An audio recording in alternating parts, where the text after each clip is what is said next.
ભરતીનું ગુજરાતનું જે સંગઠન છે ને એ વિજ્ઞાન ગુર્જરી છે. વિજ્ઞાન ગુર્જરી ઘણા બધા કાર્ય કરે છે.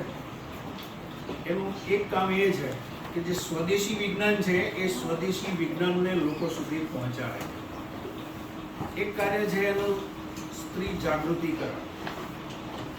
ગામડાની અંદર વિજ્ઞાન પહોંચે, લોકો એનો લાભ લઈ શકે, એનો ઉદ્દેશ છે. ગુજરાત વિજ્ઞાન સંમેલન કરે છે, સ્ટુડન્ટ ઇનોવેશન ફેસ્ટ કરે છે. આ 4થું વર્ષ છે. વિજ્ઞાન ગુર્જરીનો આ પ્રોગ્રામનો 4થું વર્ષ છે.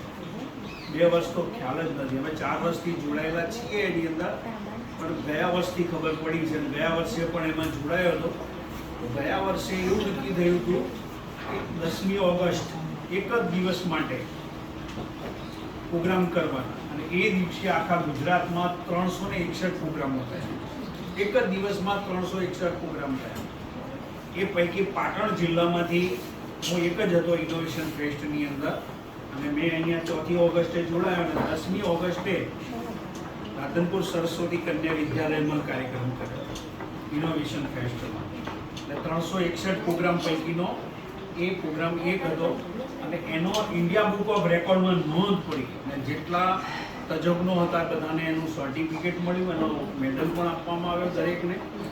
આ વર્ષે એવું નક્કી થયું કે એક દિવસ નહીં, 12 દિવસ પ્રોગ્રામ કરવા. 1લી ઓગસ્ટથી આ કાર્યક્રમ શરૂ થયો. 12 ઓગસ્ટ દરમિયાન 12 દિવસની અંદર ટાર્ગેટ છે 501 કાર્યક્રમ. આખા ગુજરાતમાં 501 કાર્યક્રમો થવાના.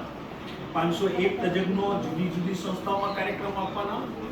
ગુજરાતના 50,000 કરતાં વધારે વિદ્યાર્થીઓને આને લાભ મળવાનો.